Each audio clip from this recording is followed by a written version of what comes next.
Yeah, Guapo, ha, Guapo, huh, Guapo, MoBlock, Guapo, Guapo, Guap, MoBlock or no block, MoBlock or no block, MoBlock or no block, talk shit, get your head popped, MoBlock or no block, MoBlock or no block, MoBlock or no block, talk shit, get your head popped, MoBlock or no block, MoBlock or no block, MoBlock or no block, talk shit, get your head popped. MoBlock or no block, MoBlock or no block, MoBlock or no block.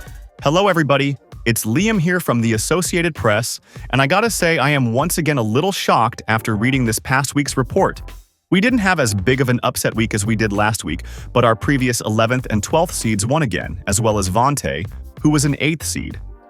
It's still very early, but if you told me in week 1 that Deshaun and Roland would both have positive records, I would be pretty surprised. This might sound a little premature, but the commissioner has asked me to make an announcement regarding Mencho and Jamar.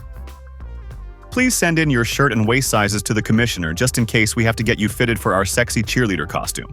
Now imagine Chris having to put on that costume. Oh lord. Now let's not waste any more time and hop right into the Week 4 power ratings. By no surprise, coming in at number 12, down 2 spots from last week, we have Mencho.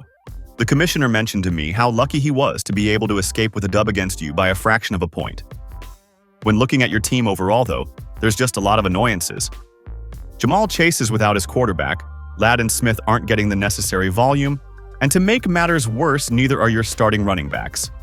Blake Corum's workload slowly ate into Kieran's volume, and Henderson wasn't able to put anything on the board in a perfect script where he received most of the snaps due to Stevenson fumbling.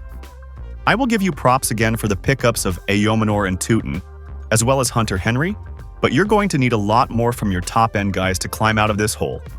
Coming in at number 11, down 2 spots from last week, we have Jamar. This team right now is a classic example of when it rains, it pours.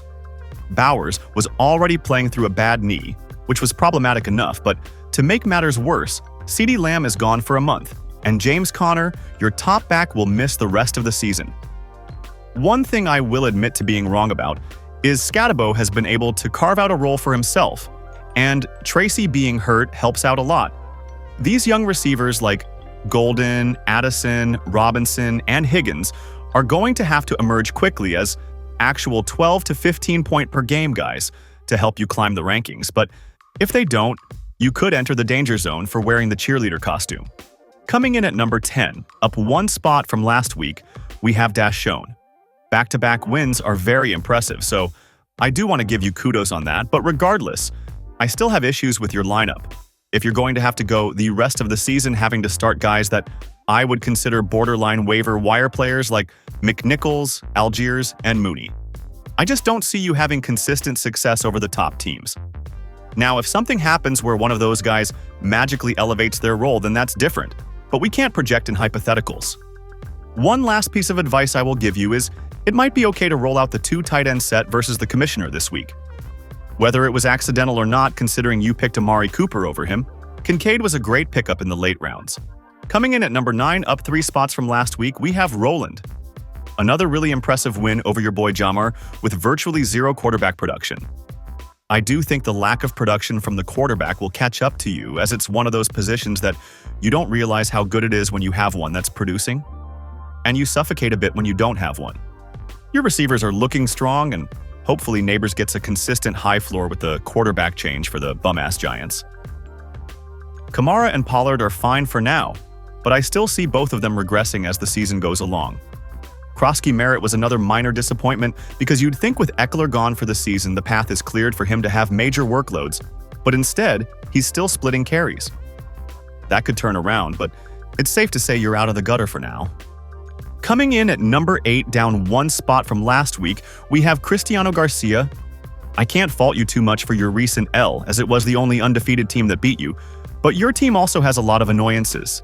Having your top guys like Daniels, Egbuka, and Adams all dealing with knick-knack injuries can certainly impact production. How about the fact that the Raiders' offensive line looks like those Colonials' offensive lines? Gianti is a very talented player, but he can't have any big games behind that sack of shit. Another weird thing is all of a sudden Brian Thomas can't play football. I think more of the blame should be on Sunshine, as he is absolute garbage, but having a second-round pick with under 10 points per game can't happen. I can see you climbing back into being a top team, but guys need to stay healthy and your top 2 guys have to have some breakthrough games. You do catch the biggest W of the week for having Trey Benson stashed, as he should emerge as a workhorse now that Connor's out. Coming in at number 7, down 3 spots from last week, we have Markel. Man, what a disappointment. I show you a little gratitude last week by putting you in the top half of the rankings, and you go out and lay an absolute egg. What seems to be a common trend for teams on the bottom end is their top picks are either injured or underperforming. Jefferson is not a 11 points per game type of player. I'd like to say that'll change, but with the quarterback carousel in Minnesota right now, it's hard to develop some sort of consistency. Jacobs is also one of the bottom-ranked players in the league in missed tackle rate, and the fact that even with all that volume, he can't average over 3 yards per carry is disappointing. Overall, the team is just feeling kind of flat. There's some good players, but nobody that can really scare you for some serious explosive output. Worthy coming back might be the one guy that can change that. Coming in at number 6, up 2 spots from last week, we have Vontae. Impressive win this past week, taking down Raquan, but I can't move you up much higher with this laundry list of injuries you have. Mike Evans, George Kittle, and now DeAndre Swift on top of Ayuk, Mixon, Reed. So we're running into some serious depth problems. I forgot to mention last week that you went out and made a huge $50 bid on Troy Franklin just for him to only give you 3 points.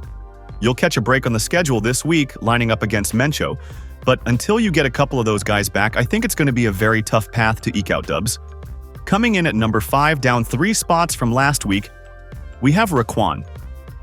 You decided this week not to listen to me and continue to run your mouth again and yet again. It cost you another game. What made it even funnier is the commissioner told me your excuse for why you lost is because missed field goal kicks beyond 50 yards should be more than -1 point. I don't know what kind of league you play in where that makes sense, but I suggest you at least make an excuse that makes some damn sense. McMillan getting banged up played into it, but the real reason you lost is because you don't have a quarterback. It's evident now that Penix isn't that good, and I know Danny Dimes and the Colts offense are the talk of the town, but he's going to revert back to a pumpkin eventually. If you find a quarterback and stay humble, you'll be back at the top.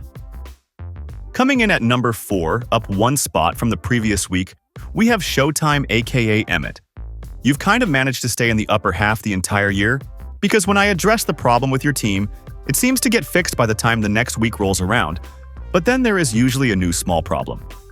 Nico and Hampton managed to have bounce-back weeks last week, but Chase Brown is a serious problem. With how bad that offensive line is and the fact that Zach Taylor coaches the softest team in the league that never puts on the pads in practice, that run game is totally inept. The last minor critique I have is, you're going to be playing some musical chairs for that final flex spot.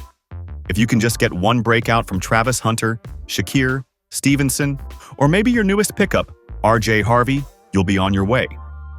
Coming in at number 3, up 3 spots from last week, we have Zay. You've definitely been a huge riser over the last couple weeks, and as much as I like to hammer down on your receiver room, it helps to have the first, second, and third best running backs in all of fantasy football right now. That might be the reason you lead the league in scoring. If you continue to lead the league in scoring, I'm eventually going to have no choice but to put you at number 1. But as much as those running backs are excelling, your receivers continue to suffer.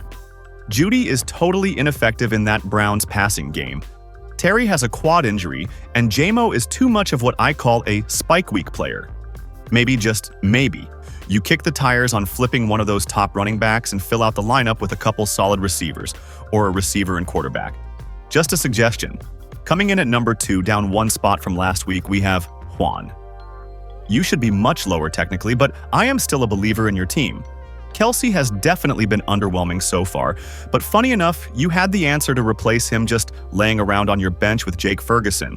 Ridley has been another one of your biggest disappointments, but you're able to phase him out of the lineup with the 3 running backs and the 2 tight end set. Your bench is a little suspect, and I suggest you pick one of the Cowboys receivers rather than hold on to both. But you still have one of, if not my favorite starting lineup in this whole league. And lastly, coming in at number 1, unfortunately, we have this ugly motherfucker Pape.